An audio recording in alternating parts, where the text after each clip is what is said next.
홍수가 끝이고 난 뒤에 나타나는, 비가 끝이고 나타나는 현상이 뭐죠? 무지개. 그러니까 다시는 물로서 이 땅의 백성을 심판하지 않겠다라고 안으시겠다는 이런 하나님의 약속의 표현이 뭐라고요? 무지개 언약이라는 거예요. 무지개 언약. 자, 그 내용을 한번 읽어봅시다. 홍수에 하나님께서 내가 다시는 사람으로 인하여 땅을 저주하지 아니하리니, 그런 표현이 창세기 8장 21절에 나오고, 내가 너희와 언약을 세우리니 다시는 모든 생물을 뭘로? 홍수로 멸하지 아니할 것이라. 땅을 침몰하는 홍수가 다시 있지 아니하리라 라는 표현을 하고 계시는데, 그 언약의 표현으로서 주시는 언약의 표징이 뭐라고요? 무지개다. 자, 그러면서 생존과 번영에 적합한 환경을 주시겠다 약속했어요. 또한 하나님께서 무지개를 구름 속에 두신다는 말을 3번이나 해요. 이게 창세기 9장 13절, 14절, 16절에 이 무지개를 두시겠다는 표현을 3번 반복하시는데, 이것이 언약의 증거가 될 것임을 말씀하는 것은 하나님의 주권에 의한 일방적이고 무조건적인 약속이다. 이래서 이런 하나님의, 우리 인간의 요구에 근거하지 않고 하나님이 일방적으로 우리에게 주시는 은혜를, 약속을 뭐라 그러죠? 은혜라 그래, 은혜. 그 은혜를 주셨는데 그 은혜의 약속이니까 은혜 언약이라고 하는 거지. 예? 그러니까 우리는, 성경은 무슨 약속이에요? 은혜 언약이에요. 은혜 언약. 그래서 그 흔히 성경을 가리켜서 언약 신학자들, 소위 covenant theology라고 하는 언약 신학자들은 성경은 다 약속으로 되어 있다 그렇게 이야기하는 거예요. 실제로 우리는 구약이잖아요. 신약이잖아요. Old Testament, New Testament인데 무슨 약속이냐? 구원에 대한 구세주를 보내주시겠다는 약속, 그게 구약이에요. 오신 그 메시아가 우리에게 어떻게 구세주인지를 확인해주고, 그 오신 메시아가 다시 오심을 통해서 영광을, 나라를 이끌겠다는 약속이 뉴 테스타먼트, 신약이에요. 그러니까 카버넌트 데올로기가 그냥 생긴 게 아니지. 언약 신학이 그냥 생긴 게 아니에요. 자, 이게 노아의 무지개를 통한 하나님의 약속도 다시 말하면 뭐라 그런 거예요? 무지개를 통해서 주신 하나님의 말씀의 약속. 그래서 언약이에요. 응? 그런데 그 약속이 무슨 약속이지? 언약, 여러분, 하나님의 은혜 언약에는 뭐를 약속하는 거예요? 생명을 약속하는 거지. 무슨 생명? 영원한 생명. 응? 그래서 성경은 언약책이면서 동시에 무슨 책이죠? 생명책이잖아요. 생명책. 생명에 대한 약속을 주시는 책이란 말입니다. 그래서 생명 언약임을 알 수 있어요. 계속 봅니다. 자, 한편 노아의 언약, 무지개 언약에는 축복 선언이 있는데, 창세기 9장 1절과 7절에 보면은 이 축복 선언이 있어요. 이걸 우리가 한번 읽어볼 필요가 있는데, 내용을 그 밑에 제가 적어놨어요. 자, 한번 봅시다. 창세기 9장 1절.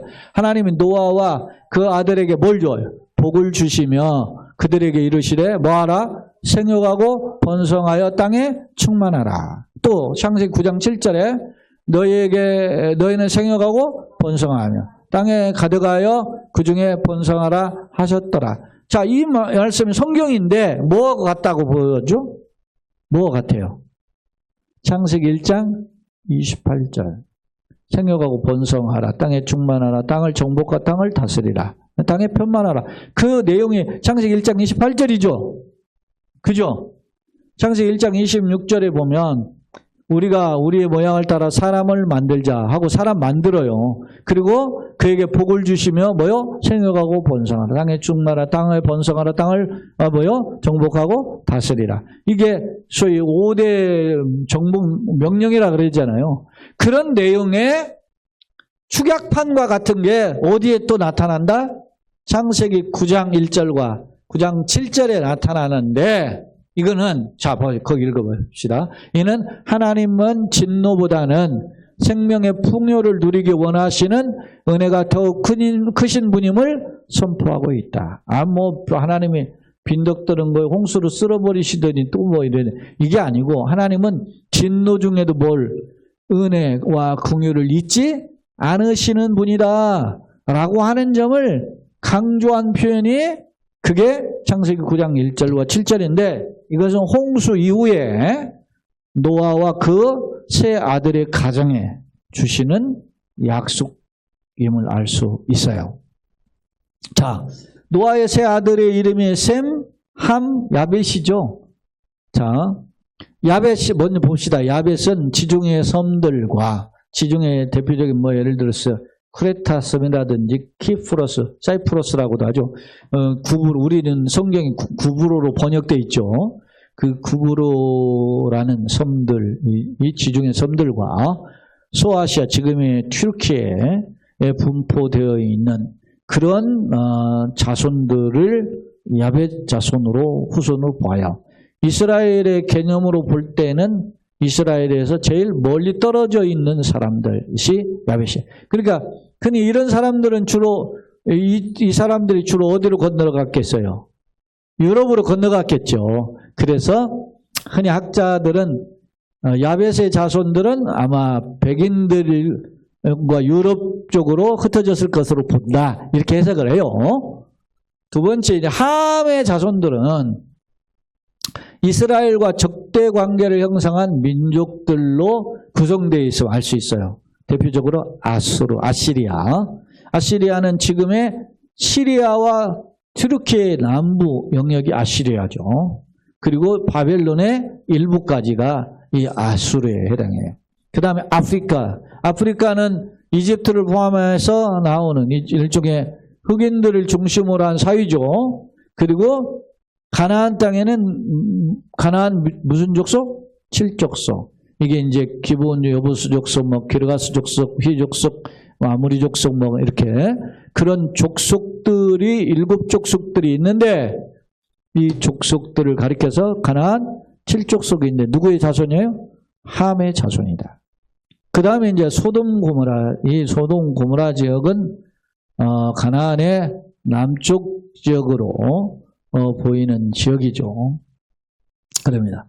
그 다음에 셈의 자손은 팔레스타인 땅, 팔레스타인이 이게 앞서도 팔레셋 그런 의미에서 유래됐다 그랬죠. 근데 이게 팔레스타인, 지금의 이스라엘 땅을 팔레스타인 땅이라 하잖아요.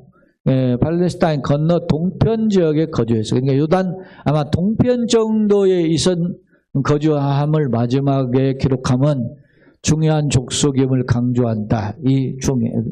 자, 성경에서 이런 첫 번째 기록한 게 중요한 때가 있고, 그리고 그냥 이렇게 우수리를 이야기하다가 뼈대를 이야기할 때, 마지막 이야기할 때도 있어요. 근데 지금 노아의 자손은 야벳, 함, 셈을 이야기할 때는 제일 중요한 셈의 자손을 제일 마지막에 기록했다. 왜? 셈의 자손이 중에 누구를 택하죠? 셈 자손 중에 누구를 택해요? 아브라함을 택하는 거예요. 아브라함. 그래서 이 셈의 자손을 마지막에 기록한 이유가 거기 있는 거예요, 지금. 이건 이제 지금 요게 이제 셈, 함, 야벳에 대한 이야기가 창세기 8, 9장에 지금 나오잖아요. 9장에 특히 나오는데 그 이야기가 아브라함을 택하는 장면이 어디 나와요? 11장의 창세기에. 그러니까 그러면 이제 10장, 11장의 과정이 생기죠. 그 중에 대표적인 11장은 뭐죠? 바벨탑 사건이 벌쳐지잖아요. 그리고 다 흩어진단 말이에요.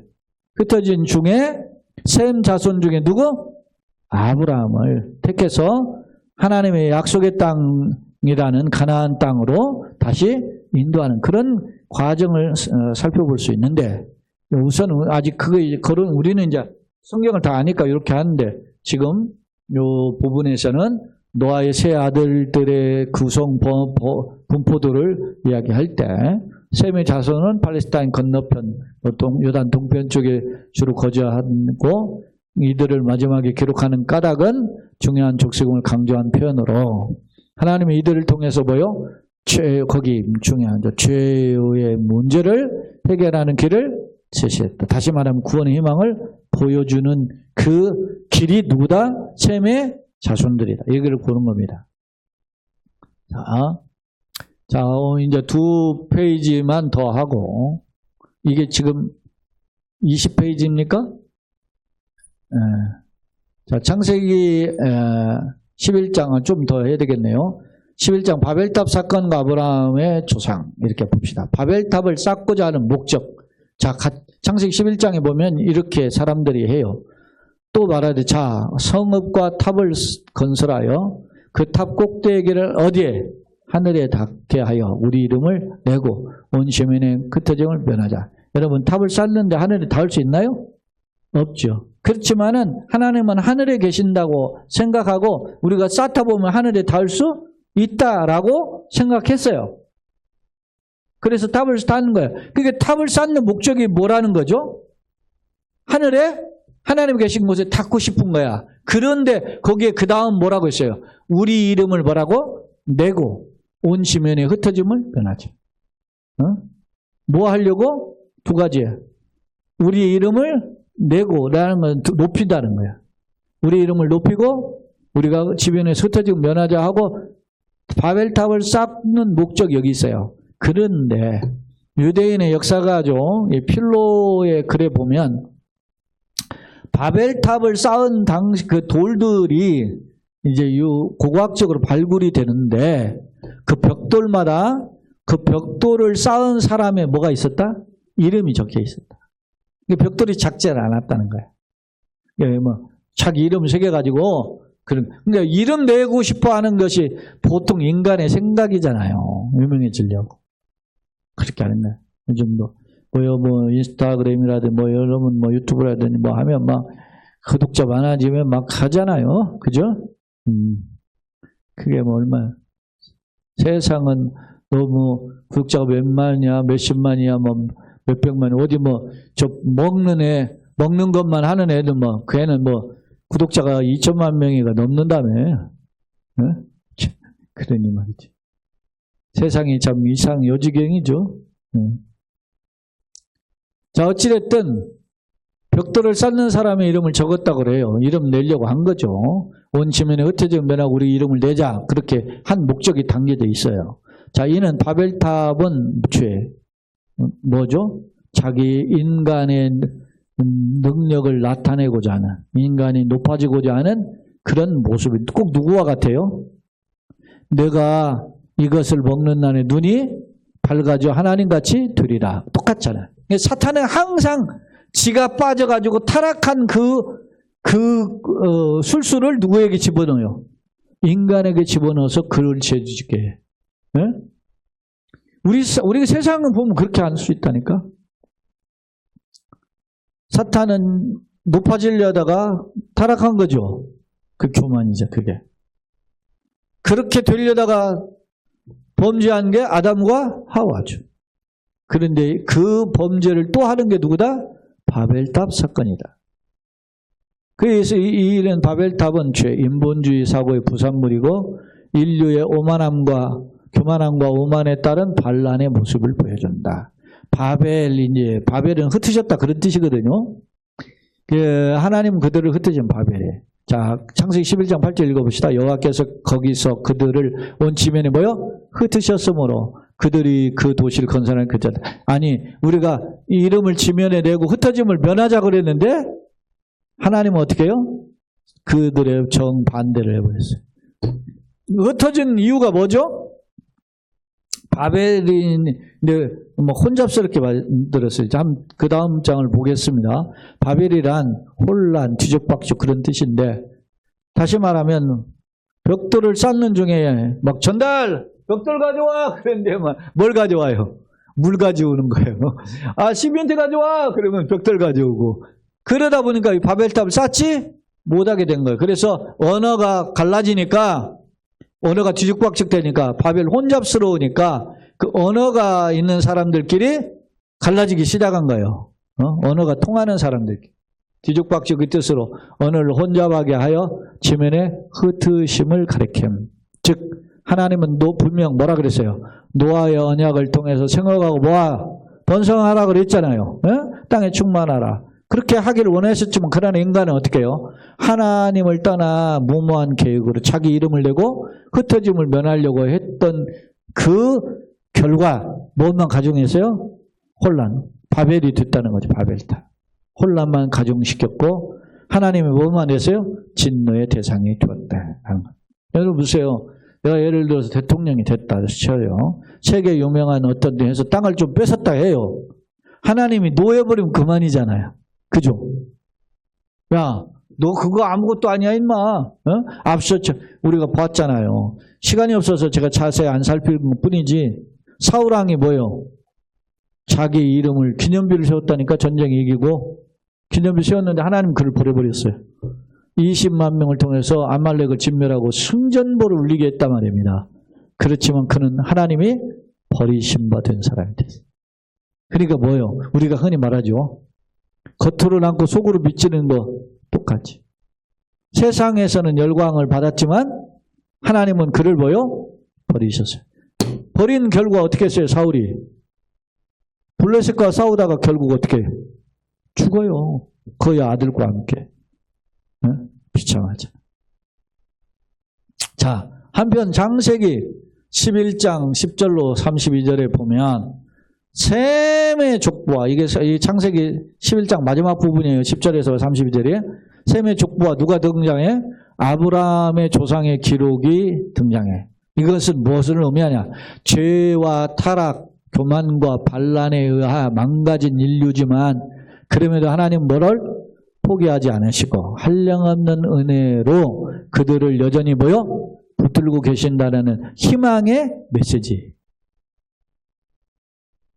이게 매우 중요해요. 우리가 지금 창세기 1장부터 11장까지 15강좌 하기 전에 물론 그 전에 여러 가지 그 어떤 배경적인 지식과 등 과정들 쭉 살펴봤는데 이 창세기 1장에서 11장까지 이 내용을 기초로 이제 12장에 들어가야 되는 거예요.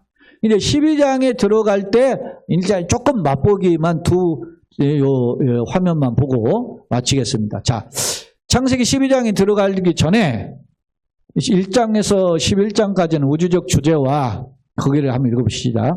우주적인 주제와 그 다음에 인류의 번성이 기록되어 있어요. 그리고 창세기 12장부터는 개인과 가문에 대한 신앙 여정을 기록해요. 이게 달라요. 창세기 1장에서 11장까지는 보다 우주 창조와 인류의 번성에 대한 기록이라면 12장은 특정 개인 누구? 아브라함이죠. 아브라함과 그의 가문에 대한 신앙 여정이 기록돼요. 왜 이렇게 달라지냐? 1장에서 11장, 12장이 이렇게 달라지냐? 그 이유는 창세기 1장, 11장은 죄가 가득한 인류의 도덕적 실패를 기록해요. 아담의 선악과를 따먹는 실패. 그 다음에 또 그 번성했는데 또 어떻게 해? 타락하죠? 그러니까 뭘로 쓸어버려? 홍수로 쓸어버려. 홍수로 쓸어버리면 또 하나님 또 남겨줘. 노아와 그의 가정을, 그 아들들의 가정을. 그래서 번성해요. 그랬더니 또 뭘 해? 바벨탑을 쌓아. 그러니까 하나님이 흩어버려요. 이제 이런 창세기 1장부터 11장은 인류에 대한 하나님의 계획들을 진행하는 과정에서 그들이 인간의 도덕적인 노력과 수고로는 해결할 수 없다라는 것이 드러났잖아요. 아담의 실패를 통해서, 노아의 그 홍수의 실패를 통해서, 그리고 노아의 가문의 세 아들들의 실패를 통해서 나타나. 그래서 이제는 창세기 12장부터는 하나님이 어떻게 주도적으로 그 인류의 죄의 문제를 해결하는 방법을 주도적으로 역사하시는 게 누구다는 거예요? 아브라함을 택하시는 거죠. 그래서 창세기 1장에서 11장까지와 12장부터가 달라지는 그 포맷이 달라지는 거예요. 똑같이 하나님 인류를 향한 것이지만 그러나 12장부터 아브라함을 택하신부터는 하나님의 주권적인 사역에 강력하게 나타나 있음을 알 수 있어요.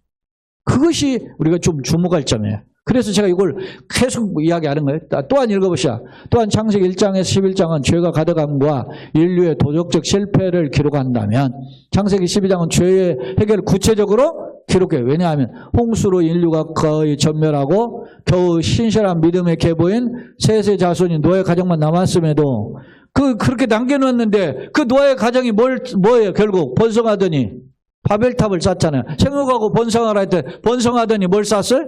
바벨탑을 쌓아. 그래서 바벨탑을 흩어버리고 그 중에 죄 많은 인간 중에 죄는 스스로 해결할 수 없다라는 것을 깨닫고 누구를 이제 아브라함을 택해서 이끌어가는 거예요. 때문에 제가 한번 읽어봅시다. 때문에 하나님 그 해결책으로 한 사람 누구? 아브라함을 택하여 죄의 문제를 해결하시는 순종의 도구로 삼으셨다. 혹자는 아브라함을 비롯한 족장의 연대를 2200년에서 기원전이죠. 1800년 추정하는데 정확히 확인할 수 없지만 대체적으로 2000년 이전으로 봐요.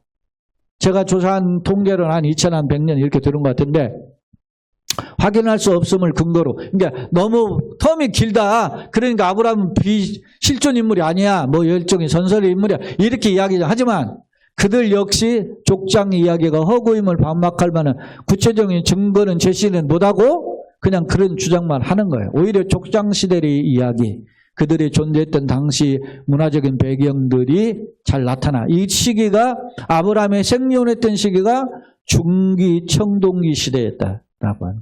이때는 중기 청동기 시대에는 무슨 문자? 쇠기 문자가 있었고 상형 문자가 시작되는 초입에 있어요. 네? 그래서 2000년에서 3000, 기원전 2003년에 쇠기 문자, 소위 설형 문자라 그래요.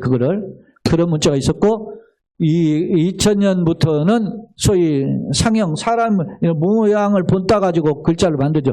한자가 상형 문자잖아요. 그런 문자들이 등장하기 시작해요. 그러니까 인류가 문명이 발달하는 모습들을 보여주는 거죠.